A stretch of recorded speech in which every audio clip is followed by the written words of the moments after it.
to be sometimes gives you the opportunity to get where you need to. You get what I mean? So like, and it's such a I like that problem that we deal with. I like what you're talking about. My thing is, I am not a huge advocate of fake it till you make it, and I'm not super opposed to it either. I think there's a balance, and the balance is you cannot believe your own hype. If you're going to fake it, you cannot believe that you're actually at the place that you're faking it to.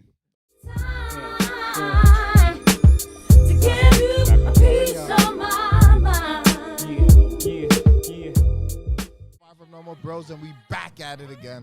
First of all, I'm gonna need you to tell a friend and tell a friend and tell a mother effing friend to follow and subscribe to your boys. We're on Spotify, Apple Podcasts, Google Podcasts, and other podcast platforms as well. You can catch us on YouTube and TikTok. That's Far From Normal Podcast. Make sure you type that into a search engine and see the boys on those clips. We got everything for you. We got the website, www.farfromnormalpodcast.com. We got all the links up there. Make sure you check it out. Of course, YouTube. We're on Instagram as well. That's far_from_normal_podcast. Check it out. You already know. It's your boy Fuzzy Vision. You know I see the world clear. And you know I see the future. And the future is bright. You already know. Fuzzy Vision with 2 N's. If you have any likes, dislikes, rebuttals, or you want to be on the podcast, hit your boy up. Sonny, drop the handle, baby. You already know what it is. It's your boy Sonny Frames. You can catch me on the gram at Sonny, SONNY, Frames, double S at the end. Make sure when you do check out my Instagram page, check out my stories, because I usually post a lot of stuff that has to do with motivation, inspiration, chasing your dream, and execution. So let's not forget, any dream that you're trying to achieve, the only way that you'll ever achieve it is through execution and putting a plan to motion. So make sure that you don't just stay in the dream world, and make sure you make it a reality. You're not that guy, pal. Trust me. You're not that guy. And Fuzzy, let's get him. We got Junior in the building. Let's get it. Let's get it. You know what time it is. Oh, this is. How you feeling, man? This guy came with all the energy. I like. Yes, sir. Yes, sir. I got to.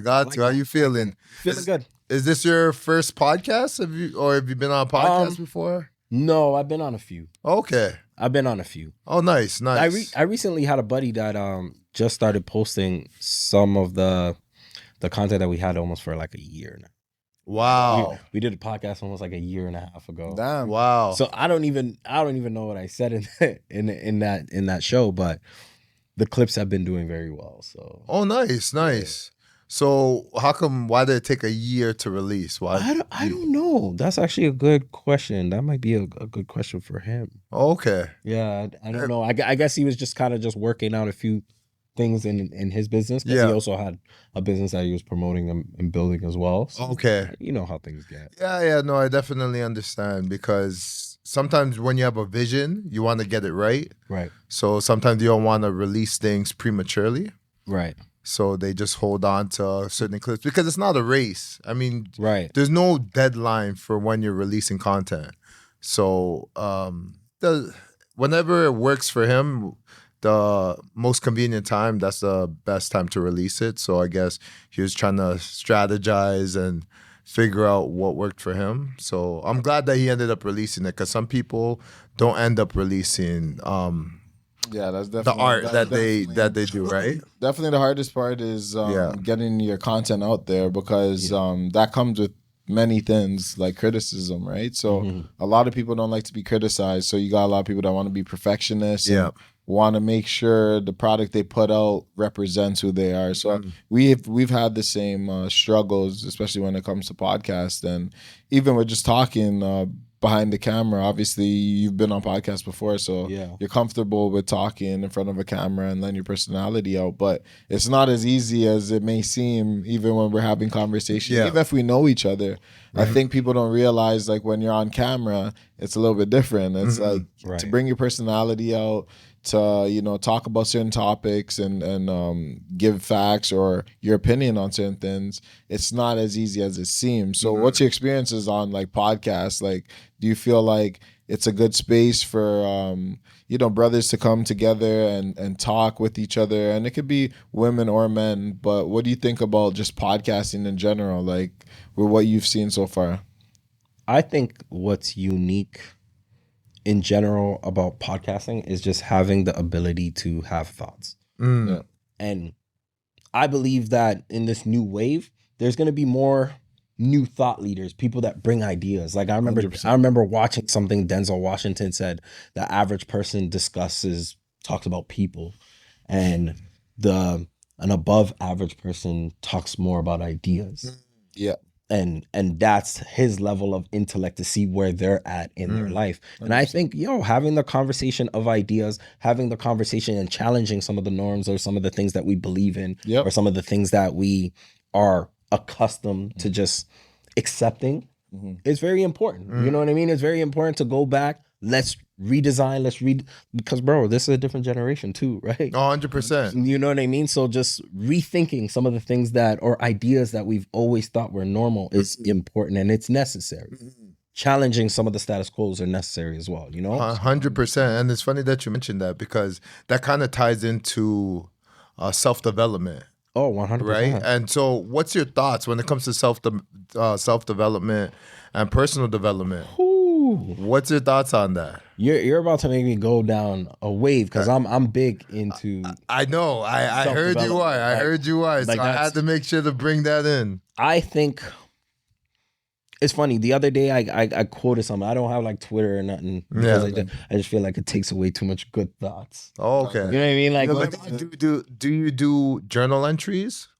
Like on Instagram or Just anything? no, there's like your own ideas. Like you have a notebook, you write your own journal entries, or you have on your phone like notes, and then you put stuff down. Kind of, not really. Like I do have notes in my phone. Okay, that's what for topics that I want to bring on to like my Pack Talk segment. Okay. So normally I'll just whenever I think about it and I'm entrenched and I'm meditating, I'm getting into that space. I'll just put it down. Okay, so I'll just log it in and just revisit that when I'm ready to get on camera and really talk about it. But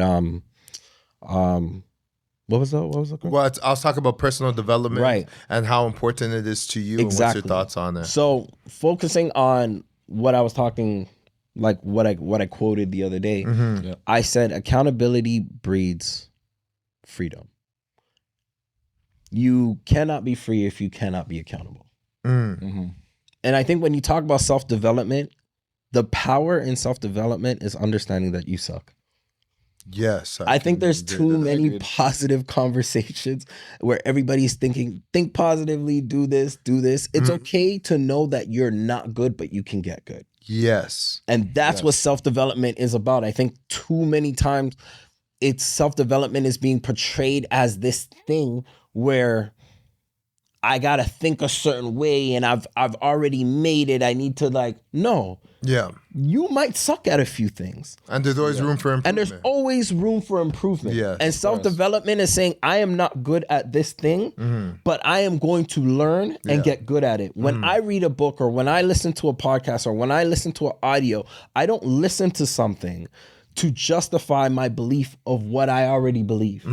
I listen to something to challenge the way I already think about that thing. Yes, okay. So then it gives me room to go back and say, am I good at this thing? Am I thinking about this right? Because if I am thinking about this thing right, I will get the results as such. Yeah. So if I'm not getting the results, then there's something in my thinking that's off. So I challenge my thinking consistently, because that's how you grow. Some people really don't care to grow. Some people just want to be heard or just want to be seen. See, but the thing is, what you're saying is, how do people override their current system? Because in the school system, people get participation medals for just showing up. Yeah. Right? So you're breeding students or children to believe that no matter what you do, no matter how bad you suck, you are always a winner. So doesn't that diminish people that actually work hard and become like a gold medalist, silver medalist, or a bronze medalist? Doesn't that just destroy the whole system, that whole structure of having a medal? Kind of, but not really. Because as much as you can be accepted, there's the truth and the layer behind the truth of you truly accepting yourself. Somebody can sit here and tell you about body positivity all they want until we go to a beach and y'all two start taking off your shirts. And then it becomes, you can be as positive about your body as you want until you look at somebody that has what you want and you're sitting there saying, whoa. Yeah. I'm not where I want to be. The reality will kick in. Yeah. Whether you like it or not, you can lie to yourself as much as you want. There's always going to be the winners and there's the losers. Yes. I could accept you into my circle, or let's just say a billionaire accepts me into their circle. Tell me, I think you're great. I think you have something. Like, you know what I mean? He could give me all of that. Yeah. But when they're having conversations about acquisitions where he bought something for $10 million and I'm sitting here like, I wish I had it. It's like, as much as I want to sit here and say he accepted me, but I'm still not here. You feel you're not accepted internally. Internally, I'm not accepted. You feel me? You're not there. You can lie to yourself as much as you want. Yeah. That truth will always surface. It will. But so then what's your thoughts on then the whole ideology of like fake it till you make it? Because you know how it is, especially people coming from where we come from. We come from. Yeah. There's a lot of fake it till you make it because a lot of the time people don't mess with you unless you show that you got something going on for you, right? So a lot of the times, even if you're not where you need to be, the portrayal of you being where you need to be sometimes gives you the opportunity to get where you need to. You get what I mean? So like, and it's such a I like that problem that we deal with. I like what you're talking about. My thing is, I am not a huge advocate of fake it till you make it, and I'm not super opposed to it either. I think there's a balance, and the balance is you cannot believe your own hype. If you're going to fake it, you cannot believe that you're actually at the place that you're faking it to. Okay, so you have to know you have to know that. That's what I believe in. Fake it till you make it. Like you're putting in the work, but you need the look. So it's I only look at it if that's part of your strategy. Like for example, like if somebody's rapping, for example, let's just go to rap. Say someone's rapping and they already got mixtapes in, they've already put in work in the studio, they've already got a lot of things going, but they can't find that last push they need to get to that next level because maybe they're not portraying what's deemed as popular, deemed as like successful, right? Because how certain artists, their image matters so much. Yes. Depending how they portray themselves, you could be like old school rappers. Like think about a lot of old school rappers we know of that are like the lyrical guys and stuff like that. We never see them with big chains or big flossing and stuff like that. But then we'll see guys maybe that are rapping about like say drug dealing and guns and stuff. We'll see them with chains and all this stuff, and it gives them credibility because it's like, damn, like he's rapping about this shit and he's actually doing the same shit. Yeah. But reality is, even with people that are celebrities, they're faking it till they make it too, because at the end of the day, they always have to fake it. Yeah. Because they're an entertainer. They're not meant to tell you the truth about life or about their own life.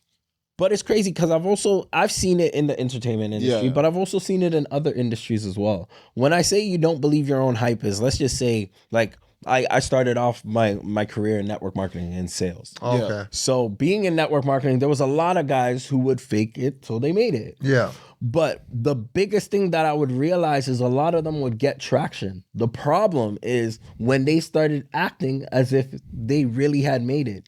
Okay, so you're saying that you can fake it till you make it, but always understand where you actually are. You got to be the most self-aware person. Okay, yes, okay. So if you're fake, like you can fake it till you make it. Let's just say you got the big car and people see you in the big car and they do all of this. But then like the weekend comes around and you have the ability to go make money. Yep. Or you have the ability to show off. Then you start going and showing off when you realize you showing off is actually taking away from your bag, not adding to your bag. So it's like just having that strategic focus that, okay, these tools that I'm getting that's giving me this image are only just tools. Okay. I have not reached where I want to reach, and I need to focus on where I need to go. I think the problem is a lot of people, there comes an ego when you have certain things.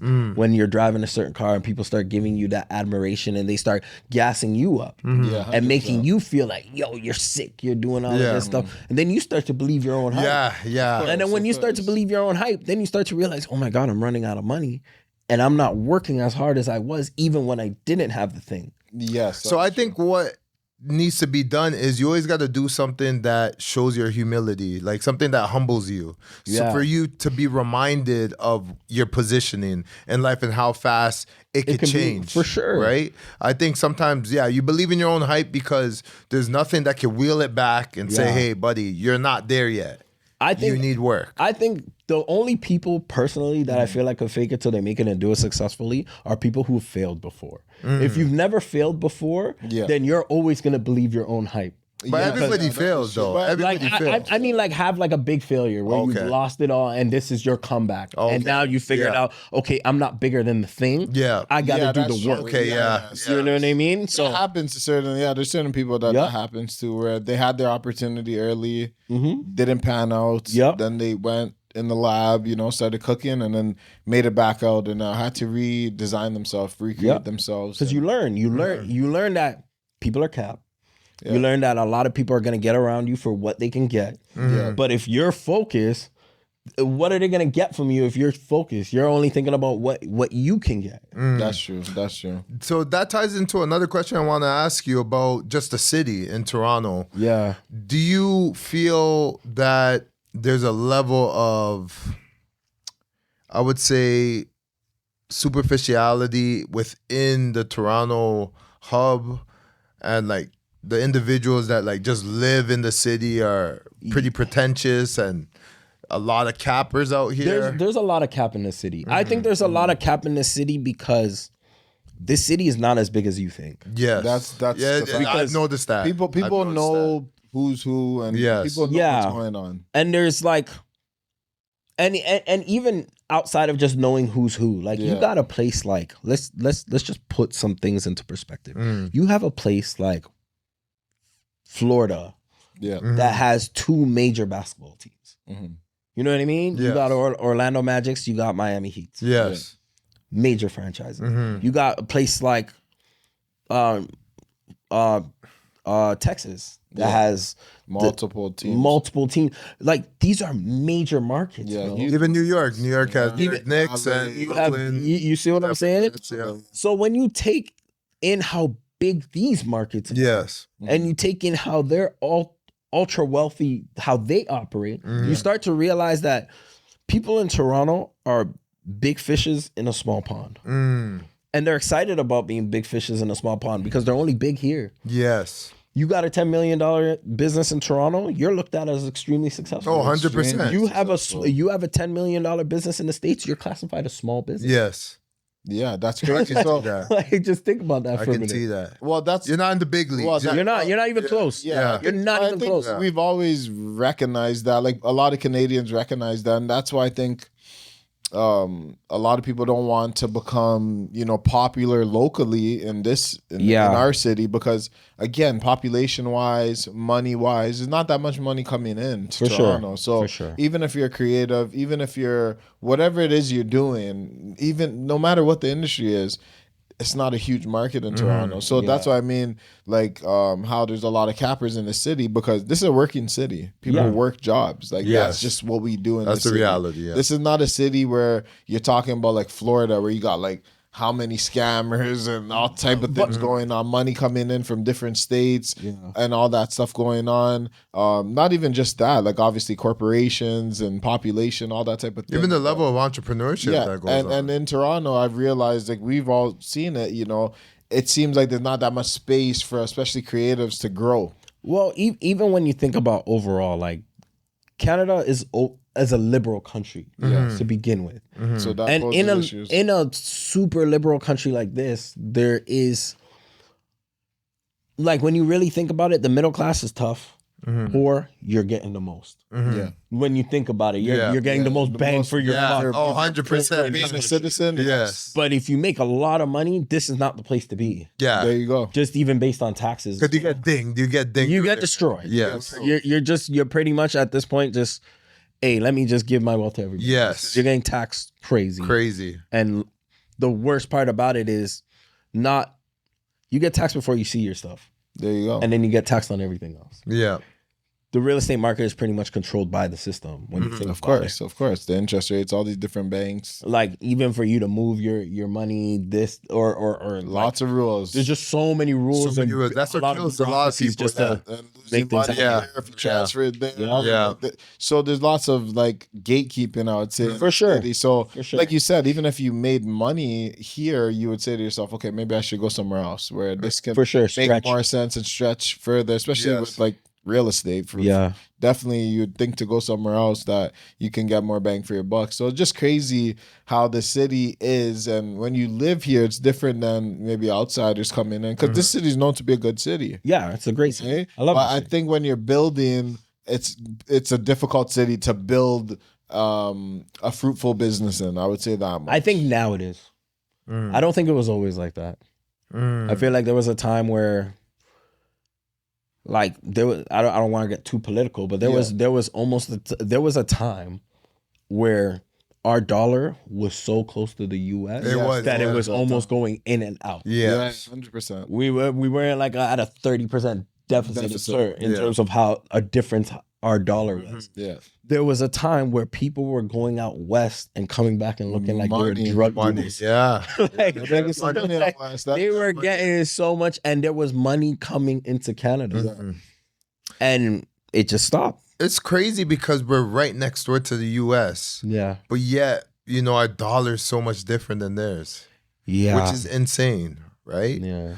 But such is life, right? Testament to leadership, right? Testament to leadership. And also, it's like if you do have a problem with it, you can always move next door. It's true. It's true. Right? It's true. So that's like a decision Yeah. you have to make on your own. Even like relocation, have you ever thought about moving out of the city? Yeah, Checking yeah. out other opportunities? Yeah, I've thought about it a lot, especially recently. I've actually thought about Oh it. yeah. a lot What's a place you would go to if not Toronto? Another city that you would say would be equivalent to you or would be beneficial to you. I would say actually to not live? equivalent, but beneficial, where you think you could actually live a life there Yeah. and actually have a family or do things out Yeah, somewhere else. to live, I have thought about Dallas.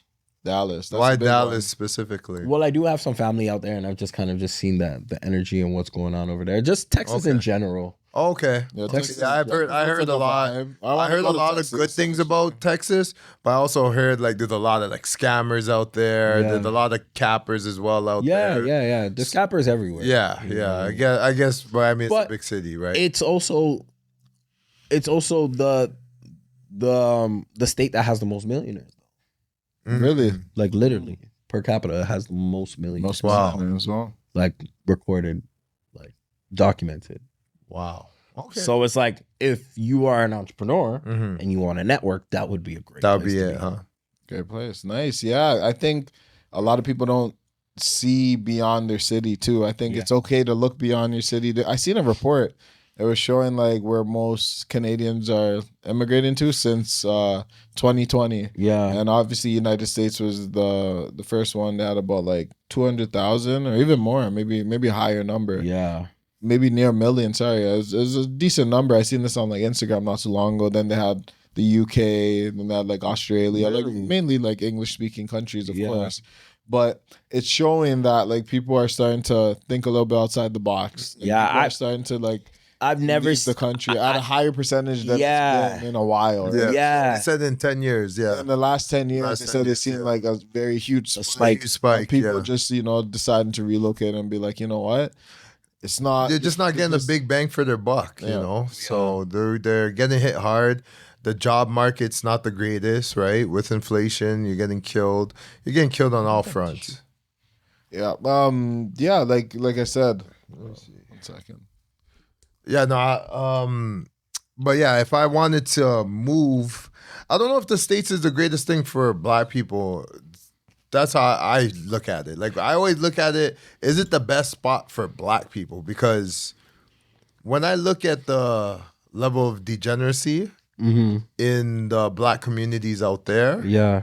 it sometimes tells me like as much as you can make money there, is that a place where I want to raise your my kids? kids? Because I believe in culture and I do believe in family, Yeah. and I have to ask myself, would I do that? Would I put myself in a position like that? You or know- put my kids in a position You like know that? what's crazy though? I honestly feel like a lot of that imagery is propaganda, though. You think so? Yeah, I know so. But I've been to the States as well. Well, I've been to Atlanta. I've seen Atlanta going on. There's a lot of states. Yeah, I know there's a lot of states. You're correct about that. There's a lot of states, and there is. But why would they make propaganda that tells other blacks not to come into a place like that? Well, it's like, imagine if you came to Toronto and all you really saw was Baka Not Nice and like the Wassas. You know what I mean? If that was your view of Toronto, you would probably not want to come here either. No, but I'm also getting these the thought processes even from the experience of black people that lived out there, that were born and raised in like New York or Chicago or somewhere in the States. And here, because I lived overseas, and I met other people from the States that were black. Yeah. And they said they don't want to return back there. Yeah. They're going to stay where they're at. And there's pros and cons to wherever state you're going to be in. Because I could say the same thing about Toronto as well. Like, there's going to be pros and cons to everything. I think what matters most is what community are you in? Yeah. Because there are people in certain communities that might never see what you're talking about. You're right. You're right. That is true. And then there's certain communities where that is their norm. Yes. Who am I speaking to? Like my one of my buddies literally from Ottawa just moved out there. But he's big into the Christian community. He's a big singer. He was part of Maverick City. So his experience being there will probably be different from the person who's just, you know what I mean? Like even somebody like myself, I'm part of a fraternal organization that was created in the United States. So I would connect with a lot of people from there. So it would be a completely different experience, especially going to the HBCUs and tagging on with some of those political people who are, you know what I mean? You might have a different experience. You're gonna have more of a comfortability. You're gonna for sure have more of comfort. Yes, you've heard the analogy, the two Americas. Never heard of that. No, you've never heard. Are you talking about like the one that what's his name, Marcus Garvey was talking about? Like like. I don't know where it originated from, but there's always... You always said that, like, there's a Black America and then there's a white America. Right. And then I think outside of that, there's also the aspect of classism that a lot of people don't factor in. That when you're wealthy in America, the experience is different. Oh, absolutely. That's what makes probably Canada a little bit different, because it don't really matter. There's levels to it. It don't matter...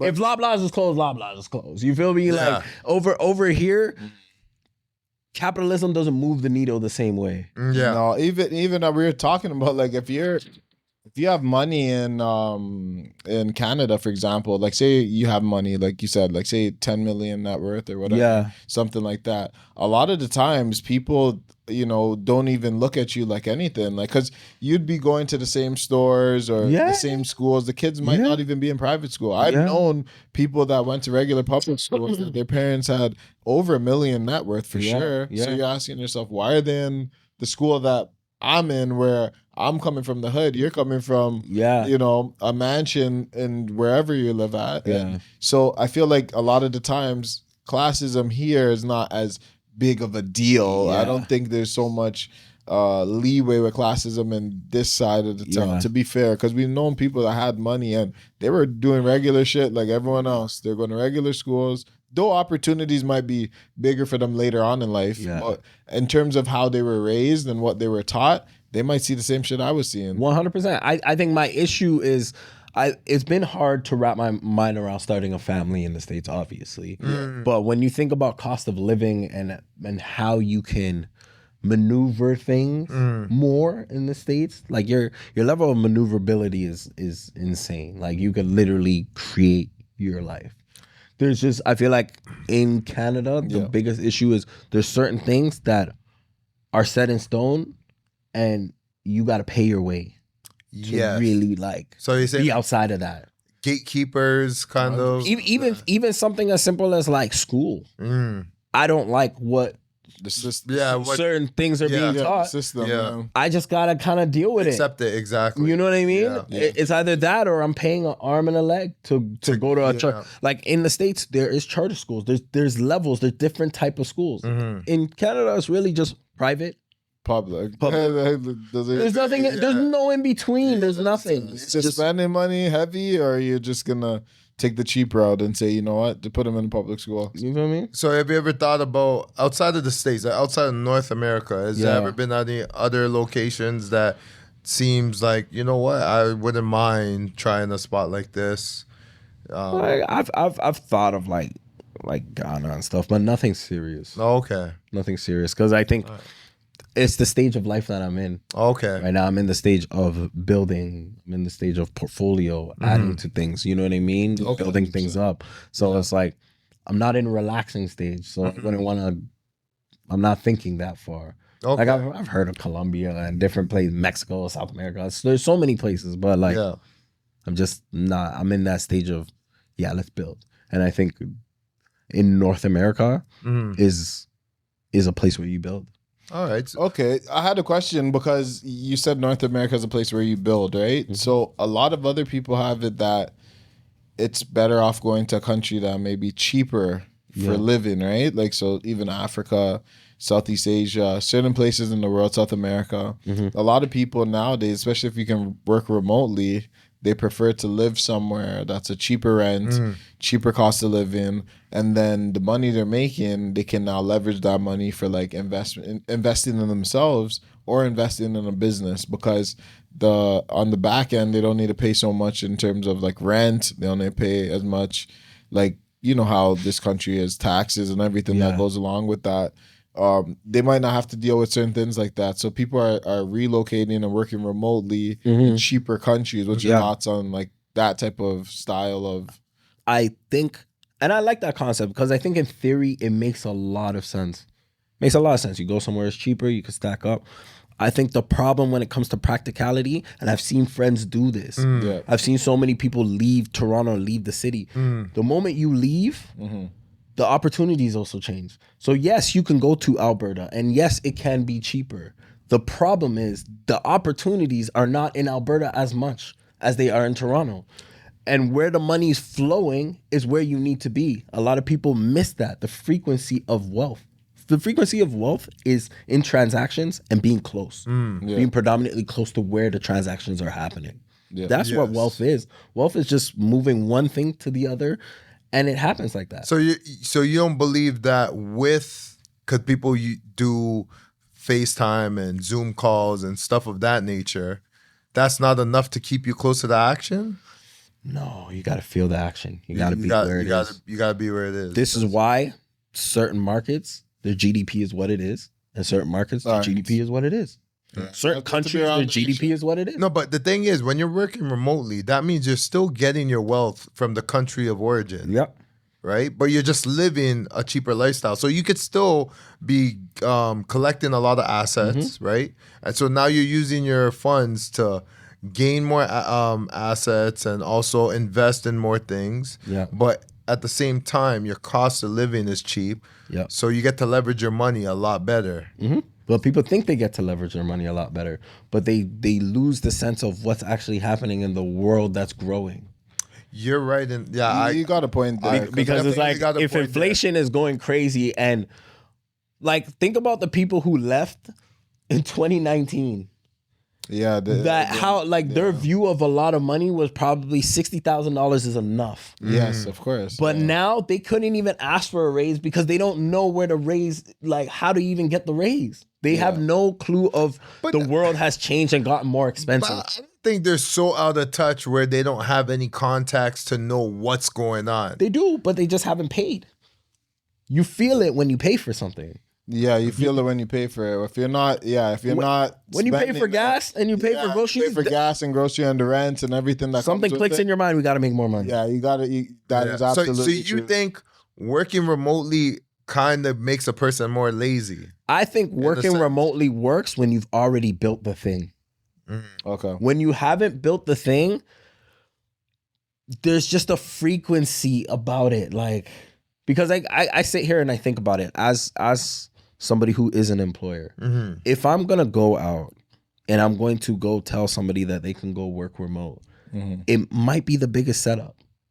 Because if I can pay you working remote, I could go to the Philippines and pay that person to work remote too, at a fraction of the cost. And I'm just talking capitalism right now. We're talking business. We're just talking business. Yeah. And in my mind, I have thought about hiring people From over here for my business. Yeah. And then I got on the phone and started interviewing some of the women from the Philippines and hearing how they speak. And they're Companies good. do it all the time. Companies do it all the time. They do it all the time. That's what they call globalization, right? Yeah. Like you start bringing everyone's on the market, like even for work, right? Free market. It's a free market. So like you said, and there's so much like apps and stuff like that we use ourselves, right? Where you can hire somebody from a different, part of the world, India, China, for fraction wherever, of the cost. for fraction Literally. of the cost to do editing, to do any type of work you need to get done, especially when it comes to like digital stuff, like graphic design, setting up pages, whatever the case may be. Yeah. And yes, you're right. That's the unfortunate part about working remotely is that in turn, the employer says to himself, well, if you're going to work remotely, why the hell am I paying you like you're working in the city? Yeah, in the city. We only pay you because you're from the city. Yes. That's what the standard is for your job. But once you start moving remotely, yes, the onus is on the business to say, maybe we should just get someone from that country. And I'm not saying there's a right or wrong answer to it. All I'm saying is it might help to build the portfolio then. Before you do that. Okay. I can see that. I can see that. Yeah, I think, being where the action is important. I do believe at the beginning stages, leaving prematurely is definitely a bad idea. Yeah. But if you don't, but it depends what you do too. Like, I'm not taking that away. That too. Yeah, it depends what you're into, right? Like people who are doing remote but are doing sales, I get it. Yeah. You know what I mean? Like you can make that money no matter what. Exactly. You don't need to be. You know what I mean? But if you got a salary that's $60,000, it's like, bro, they're gonna replace you. Yeah, exactly. You have to. It just is what it is. They're gonna replace you. It's in due time. Yeah, I know. I personally believe that if you have a steady income stream, and even if you have your own business on the side, right?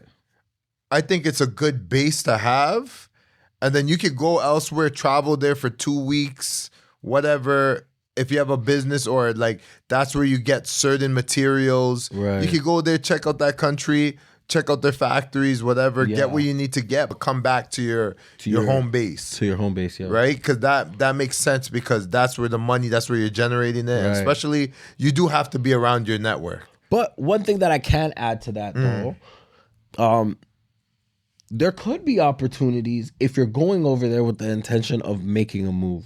Like if somebody was ideally gonna go to Mexico right now and said, hey, like, I got some savings, I got some things going on, I could build a small like quad for a fraction of the cost that it would cost me over here, that I was probably gonna spend that money anyway. Then let me stay over here, build something for myself while I'm still working and doing it's strategic. Like there's no right or wrong answer. There's strategy to that. Like I went to Colombia last year and I remember we met one guy in the Airbnb we're in. It's like an apartment complex. And the guy was like he was like renting units, and then we seen another random guy like checking out different units, and he was from like the States or something. But point of the matter is, like, obviously in that country, I guess you can just buy a unit and then do Airbnb from there, right? Like you don't need to be in the country, or you could be in the country, whatever the case may be. You just need maybe a housekeeper, somebody that can watch after the place and stuff like that. So some people go to places and they find those little opportunities, like they're unspoken. Like who would have thought like you would have an Airbnb in a different country? People don't think of that, right? Like these are opportunities that some people know about and others don't, right? So I think if you said, like you said, if you go to a certain place and you have, maybe more information than the rest, like maybe people that are there, you've talked to them when you've went there, you built connects of how to purchase maybe a business, how to purchase land, how to so I think if you have that type of strategy, then at least in that country you can build something in that country. Now, like you said, with, you know, maybe say you're working remotely and you had like a lower salary that's not really competitive in your place of origin. Right. Well, you still can create a life for yourself in a different country because it'll be cheaper and everything like that. But I guess you would have to get accustomed to a different type of lifestyle, of course, Right. because it would be different, right? So I guess it depends if. I think there's two types of people in this world. There's people that want to go after, and then there's people that, you know, are satisfied at a certain point, right? Right. Some people really want to go after when they're young, they have the energy and they have the ideas because they feel like they can make it, right? So you have that confidence. And I think other people don't have that confidence, right? They agree. believe that, let me get into a comfortable situation where I can manage it, have a steady income. I'm not going to be a baller, but I'm going to live a decent life. Yeah, you can survive. So I think that's the question. That's the difference between certain people. Some people are okay with being satisfied. Some people want to. It's funny because you just mentioned something that I actually think is so slept on. Like that right there, what you said, where you're like, somebody can do those small steps that builds up. Yo, that's how you really get there. That's the truth to a big degree. Like all of us want the big shit in life. Yeah. But it's not necessarily like the best shit in life. You get what I mean? The big shit's not the best shit all the time. It's bro, I think you can't skip a step. Yeah. When we talking about big shit, yo, the big shit's going to happen when you're prepared for the big shit. Yeah, 100%. So when I look at it, how do you start? Consistent income. Yes, whether that's that's number one. That's it. Number one. That's the best way to start. Yeah. Consistent income. Yes. That's something to rely on. Bro, Yeah. I don't care. Sustainability. 100%. I don't care what it is. Everybody be out here like, yo,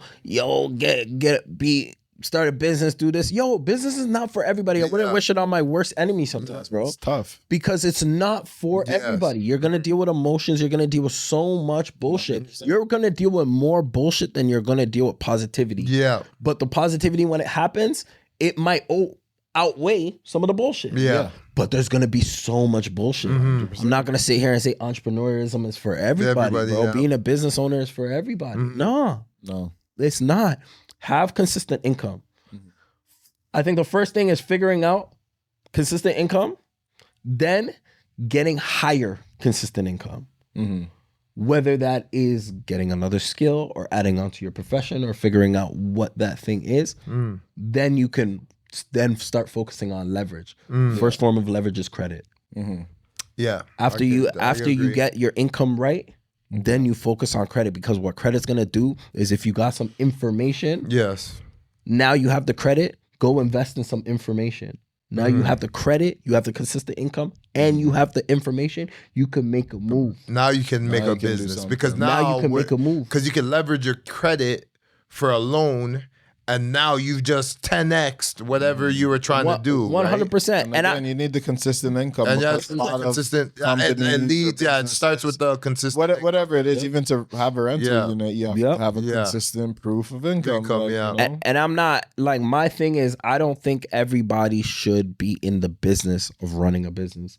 But I think everybody should have some form of ownership and equity in a business. In a business. So that could be, hey, you and your family get together and you guys open a franchise. What does that look like? 4 people coming together, you guys open a franchise. That could be a McDonald's, that could be a Burger King, that could be whatever it is. Indians do it all the time. They do it all the time. And then you guys can hire somebody to run it. Yeah. Because maybe you don't have the expertise for it. You don't. So pay for someone you get somebody to run it, and you just sit back, you watch, you have your steady income stream. You see what I'm saying? And you support where you can. The place needs cleaning, the place needs this, you need accounting. Everybody chips in. It's like a sports team on there. They never played basketball in their life. Exactly. They couldn't even make a shot. If I'll pick a coach, I'll pick a GM, you pick the coach, you pick the players. Yeah. And this is how I believe you win long term. 100%. If I could understand, like if I could go back and understand that concept in my early 20s, that's how I would have played it. Yeah. Because I made big wins. And I think with the big wins also comes big losses. Yes. And sometimes you think it's going to happen forever until you realize that, pennies make dollars, and dollars make tens of dollars and hundreds of dollars and thousands of dollars. But it's having the money that comes in consistently. There's too many people out here that, especially I've realized out of young men that think they're bigger than a job. or they think they're bigger than. I think social media plays a role in that. I hate it. I think social media shows that, you know, like it seems as if money is easy to come by. Yeah, you could just jump on a platform. You start doing, like, a lot of people are doing a lot of gimmicks these days, right?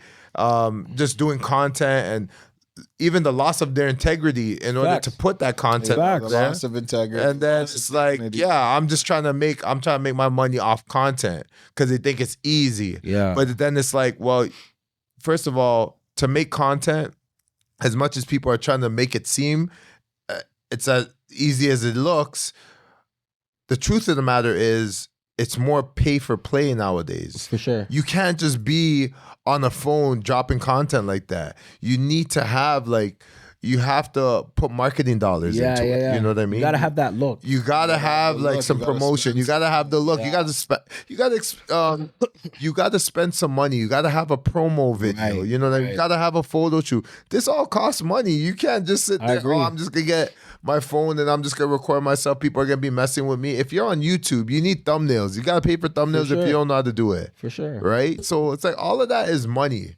And you're not going to get anywhere if you don't have a sustainable income. For sure. And a lot of the time as an entrepreneur, and I made that mistake in my earlier days, you just want to focus on the entrepreneurship. You just want to be an entrepreneur. Yeah. You know, you'll hustle here and there, get the money, and then put it towards a business. For sure. But you don't have the sustainability. When sustainability is important for you to get to the next level, you can have all the ideas in the world. If you don't have the dollars to put it down, if you don't have dollars to put down to your vision, you're not moving. You're going to be stagnant, or you're just going to be moving at a slow pace. 100%. So that's why even when I talk to people and they have big ideas, like you said about consistent income, that's like an underrated thing that people don't 100%. Think about, because people don't want to work. Like, no one wants to work. No one wants to go in, wake up early, clock in, clock out, because it's boring. People don't like that type of lifestyle. They feel like they're a slave, especially in this country. I'm like, compare us to a third world country. Imagine what type of work you'd have to do just to make a tiny change. And I think, but for us here, we're opportunities given, at least fair working environments. It's not like people are degrading you. It's not like, you know, you don't have human rights here. We have a lot of rules here that make a work environment pretty fucking reasonable. Like, we gotta ask, like, even the job you work or the job I work, like, these are reasonable environments. If we're complaining, it's just because we're complaining because we have some type of privilege, and we're seeing other people that might look like they're doing so much more better than us, so we're comparing ourselves, and we're like, well, I'm working so hard, but I'm not even rich. Why am I working so hard? Like, I should work hard if I'm, like, rich. And it's like, you're gonna have to work harder than that if you want to 100% reach that point. Like, have your beginning. Have your thing. I remember I went to Atlanta one time and I seen a post on like a billboard post, and it was literally on every bus stop. And it was from Money Man, the rapper, and it literally said, having a 9-to-5 isn't corny, being broke is. And I was like, yo, this is the best message that this guy could possibly. But Money Man really be talking that. You know what I mean? Money Man be talking that. He be talking that. Money Man. And I thought it was so in a street way. But he's still talking that. He's talking about the crypto. Talking about LLC. At least giving you like the game, the gems. Even naming your record certain things. It's like, LLC. What's that? Exactly. Okay, that's what that means. Like, so. He's teaching people indirectly. I like what he's doing. And I like that, bro. Like there's still some sense with what this guy's talking about. And when he said that, I was like, bro, that's the realest thing, because too many people today are just holding this pressure that they need to. And I think this is where we lose out to other groups of people, especially black people. Because other groups of men, like some of my white counterparts, they're okay with taking their time. 100%. When I say taking their time, like, they're the ones that are sitting here with, like, let's just say they traded in the market, they made a little $20K, and they're not touching that money. They have no plan or intention to start spending that money until like the next 10 years. They're not in a rush. And they're not in a rush. They're not trying to prove nothing to nobody. They could care less. They're actually thinking family. They're actually thinking structure. They're thinking all of the things that for us, I think, because we just want to prove a point. And I think the peer pressure of trying to impress whatever girl you like or whatever, it's like, bro, we need to let that shit go. Yes. All of that ego. That's all ego. It's all ego. It's holding us back even more. It is. And I say that to myself too, because people will criticize maybe certain moves I'll make, or they have their thoughts on it. And I'm looking at it like, you know what? The criticism's always gonna come. And my thing is, I can only worry about myself. I can't worry about the criticism that's coming from the outside. Yeah. I'm gonna take my time and do it how I see fit. Right. And when the time comes and I can make certain moves, then I'll do it. Yeah. No one's gonna rush the process. Yeah. You know what I mean? You can't allow somebody else to take you off your game. Right. Take you out of your frame.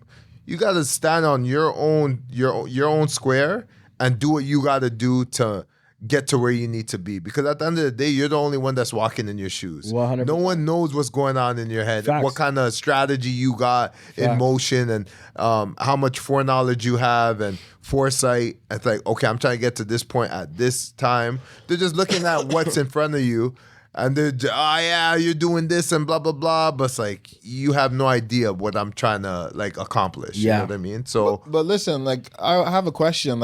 How do you build this patience? Because the fact of the matter is, like you said, if you had figured certain things out in your 20s, earlier 20s, you might have maybe made different moves, obviously, or maybe made moves quicker. You would have jumped onto certain opportunities a lot more quicker. Yeah. Even me, I would have invested more time in certain skill sets. Hindsight's 2020. We always look back and be like, wow, if I had this mindset, I would have been very much ahead, right? So how do you get that type of focus or patience with what's going on nowadays? Because we're in the microwave era. Yeah. Things are fast. You're seeing things move quickly. Especially in North You're getting distracted quickly. And it's not just, with just simple distractions of entertainment.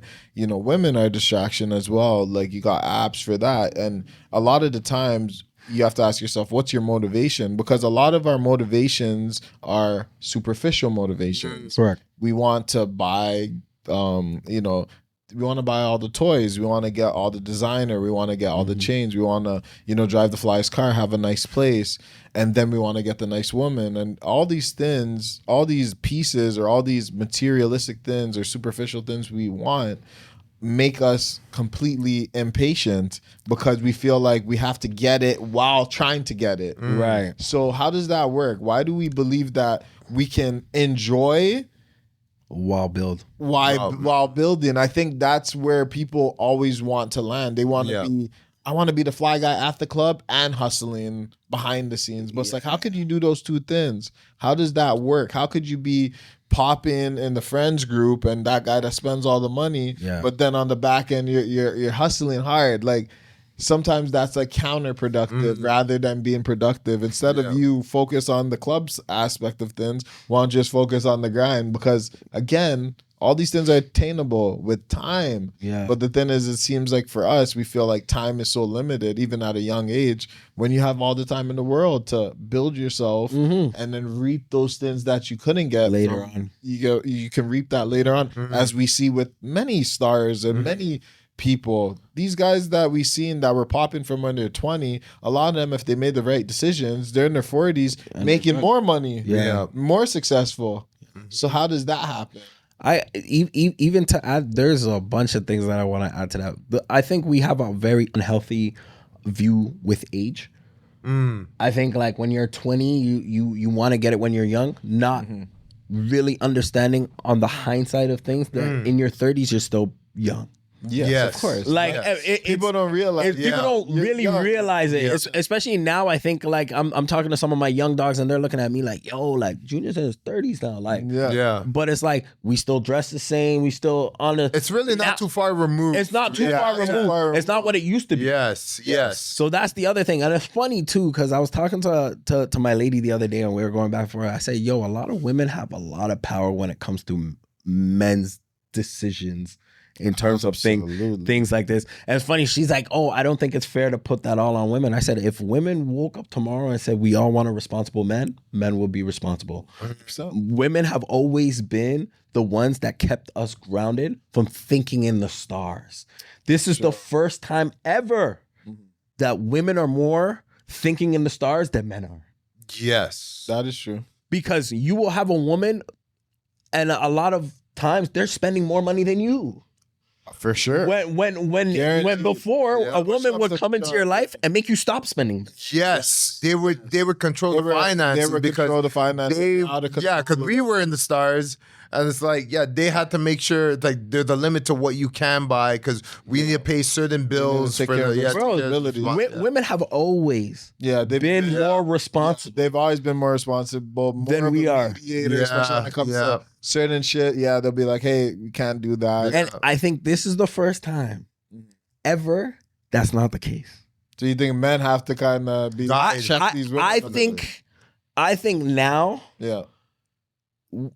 the level when we're talking about like just responsibility, like women spend money now. They spend a lot of money now, and it's like, yes, they're making a lot of money now, but they're also spending a lot of money. Yeah, of course. It's like if we're both making money and we're both spending money, then who's going to be grounded enough to be like, okay, let's start saving, let's start investing, let's start doing that. Which is, I think, just the dynamics have changed. But I was trying to let her know that if men did not care, because there's going to be pros and cons to everything. If men actually did not care what women thought, we would move so different. 100%. Well, I think men would be very wealthy. Like, bro, we would be if we actually did not care what you thought, how you felt about it. I don't actually think we would save our money. We would be so much more disciplined. I don't think we would be so wealthy. I don't think we'd be more wealthy. I think we would be more disciplined. No, because you'd just be more. No, I think you'd be more lazy. And the reason why I say that is because you would just live a basic lifestyle. Just for you. Just enough. Your place doesn't need to be too big. You just need a little. He has a point. A little spot. You got your bed. You got your TV. If you're a gamer, you got that. You have your little setup. Have a good point. Your rent's cheap. You're not doing too much. You're just doing just enough, and you'll be fine with that. So then is the question would be then, do women, they push you to be better. Are women necessary for the improvement of men? To a certain degree, I believe so. And I do agree with that. I think the only time it gets too crazy is when the expectations are just getting out of whack. Yes. Okay. Because like I was explaining this to my lady as well. I said, yo, there's never a problem with wanting more. I think the thing about expectation is you might not tell me, but you still have it in your head. Yes. Yes, of and course. And it could be like just the fact that we haven't discussed that. Yeah. It could be a pressure that's subconsciously there that you're not addressing. Yes, 100%. You're not necessarily those fears. And there's nothing wrong. Like expectation could work good, but it could also be bad if the expectation is something that's just unrealistic to begin with.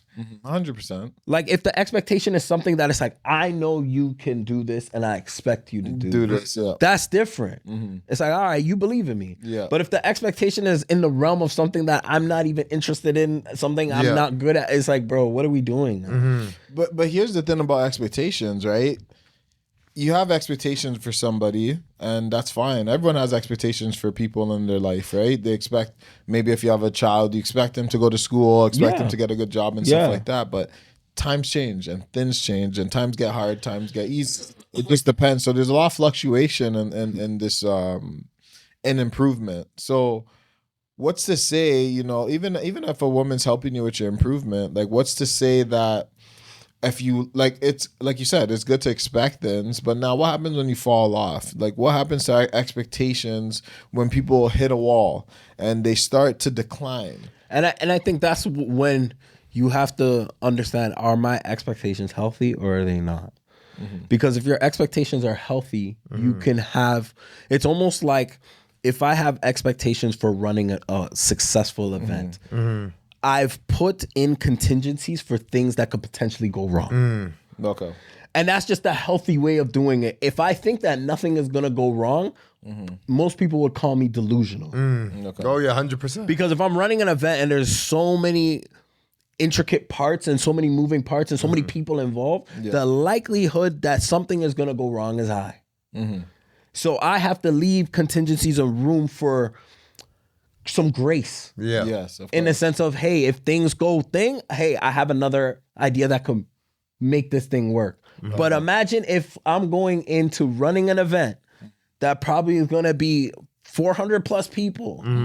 And I'm thinking nobody's going to make a mistake. That's crazy. I'm setting myself up for failure. For sure. Yeah, that is For sure. absolutely true. But then you got to delegate the work at the same time. Oh, for sure. You can't do it all. And you got to delegate and trust. So it's like there has to trust be other people. You got to trust other people, yeah. there has to be some grace because they're not always going to do good. Yes. But with that being said, you know, with expectations. So then, with that, like I said, with that being said, does that mean that when you're with a woman, or if a woman's with a man, that there's conditions to this agreement?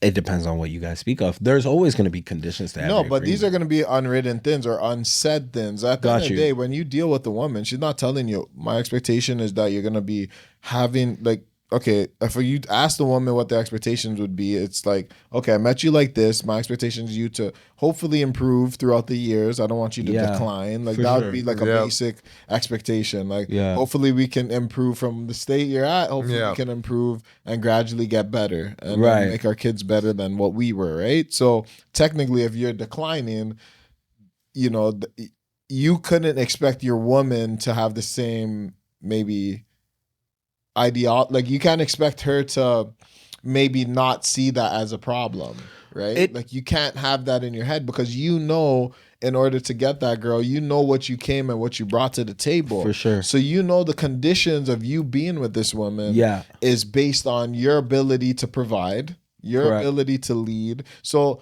you always have conditions on your side of things, right? For sure. And even like I said, for the woman, you have expectations for her. Yeah. Right? You want her to do certain things for you. But take care of certain things. Like, and this is why there's always still going to be grace though.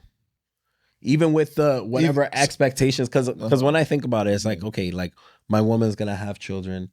She might not look the same, feel the same, want to do the same thing. I'm still gonna give her grace in that time. I can't sit here and say like, oh, I had expectations for you, and it had to be that way. But some people have some expectations, and I hear you, but I just think that's unfair. Though. Do you think a man has more grace for a woman than a woman has grace for a man? It depends the time frame of the relationship.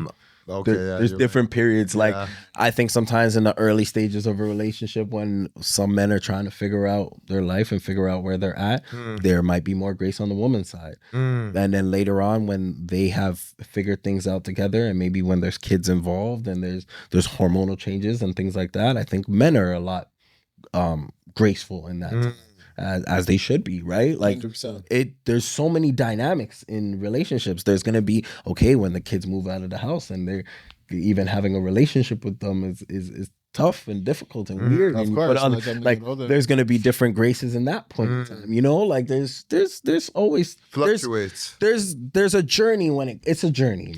So I guess that's the real question, because I think a lot of people when they're in relationships or when they think of getting relationships in this day and age, from how I see it, it's a lot of this like perfectionist mentality. Yeah, like, it's like come to me when you're need built. to be built up and ready product and fresh in the package. Bob the Builder. Yeah. No one's trying to wait for somebody to build, and I think that's what's getting lost in our society. I think people aren't, again, patient. The impatience in our society for letting things blossom. It's just like a flower. But you did say it's a microwave culture right now. Yeah. It's just like a flower. You have to plant the seed, you have to water it, and you have to nurture it for it to grow into a great rose bush or whatever the case may be.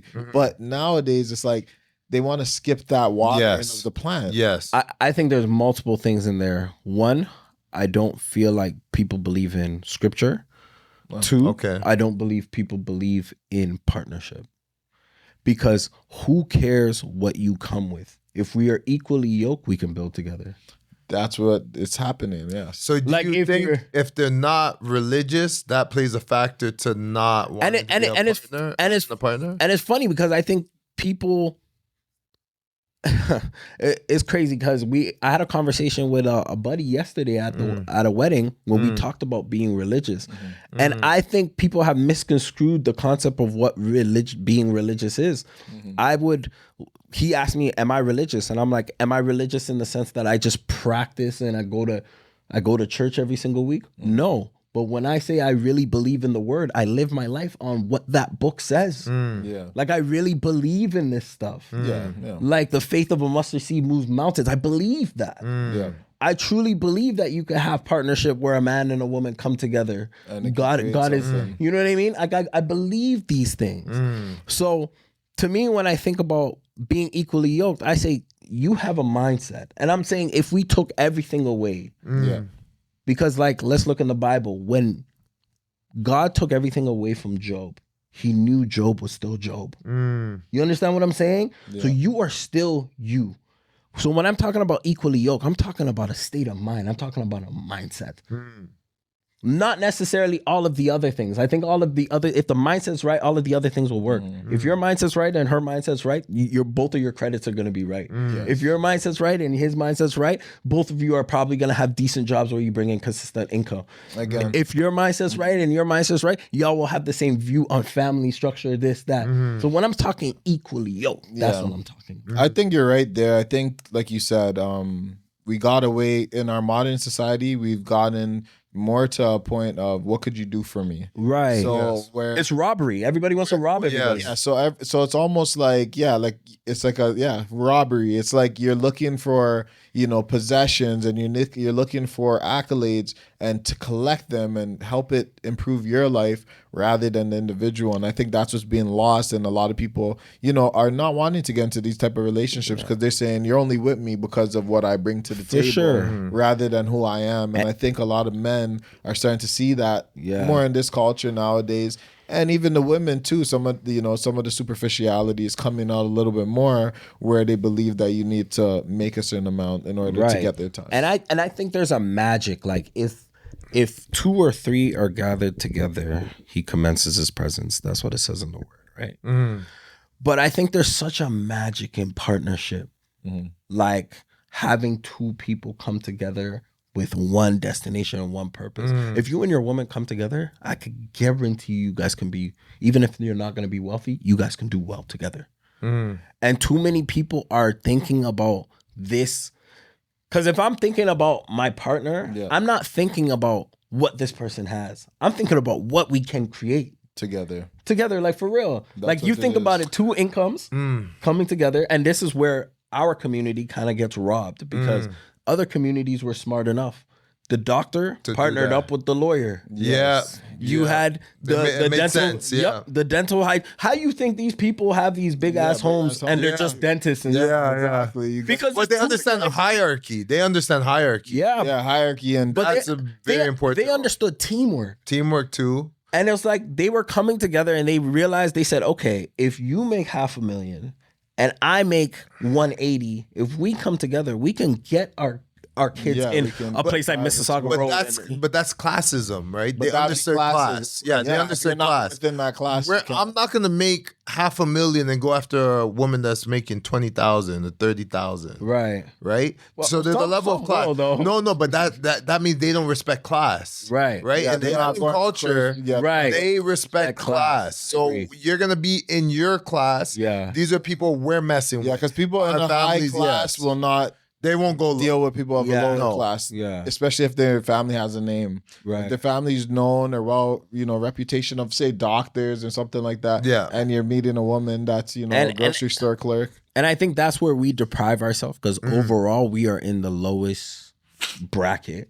So to be talking about what somebody should do and not talking about what we should do is kind of just taking away from overall. Because bro, two people could come together, have decent income, and still make something happen. And bro, they could buy a property every 2 years, a rental property 100%. Every 2 to 3 years. By the 10th year, bro, they can now be at a place where they're like, okay, if you want to work, you can work. If you don't want to work, because we did this. 100%. And because we're so scared of partnership, even though we want relationships so bad, that's what we fear, bro. When I think about partnership, what are you afraid of? If you have a true partner, we're gonna get it right. That is so. I do want to. This was an amazing conversation. 100%. I do want to wrap it up in terms of advice that you would give to the youth, because a lot of this conversation has to deal with the youth, and it's most beneficial to the youth. It's most beneficial to the youth, and their warped reality of how things work. Right. What kind of advice would you give them to, you know, get them on the right path? Because there's certain things that you didn't know when you were coming up. What would you advise them to do now that, you know, they're in that position? I would say to all the younger people, stay down. When I say stay down, I mean grind, do your thing, and keep one foot in front of the other and keep on going. You don't have to prove nothing to nobody. Because everybody that you're proving stuff to are not going to give two shits eventually. You're going to waste your money and they're just going to move on and never care that you did anything for them. That is the truth. Get your money right. Like what Kanye West say? La, la, la. Wait till I get my money right. Get your money right. Get your credit right. Get your mind right. And focus on that. When you are 25, you just focus on that. When you are 27, just focus on that. When you are 30, just focus on that. When you are 32, just focus on that. There's just too many people that are trying to get it to just prove something to people that don't matter. Nobody gives a shit. Trust me. They don't care. They don't. They think they do care because they're gassing you up right now. They don't give a fuck. Excuse my language. They don't care. They don't. So really just focus. Focus on what you need to do. If there's skills that you want to learn them now. Yes. Don't procrastinate. Yes. And get action, bro.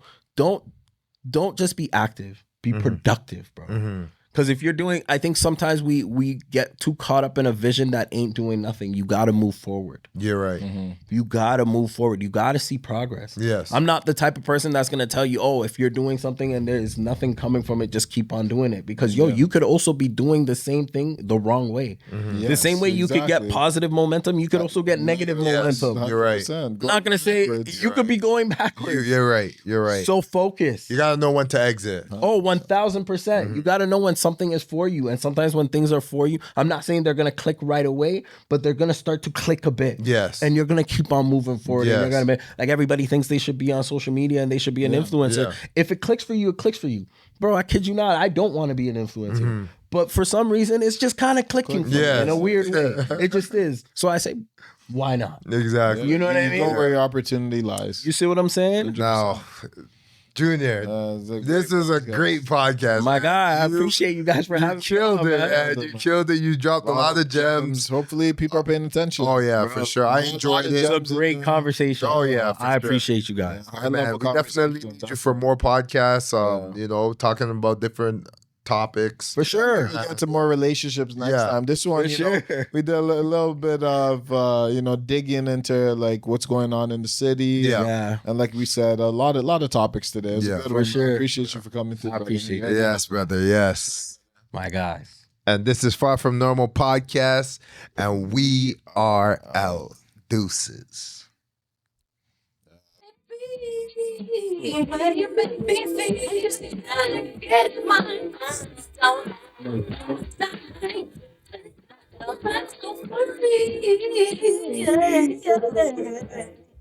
Oh.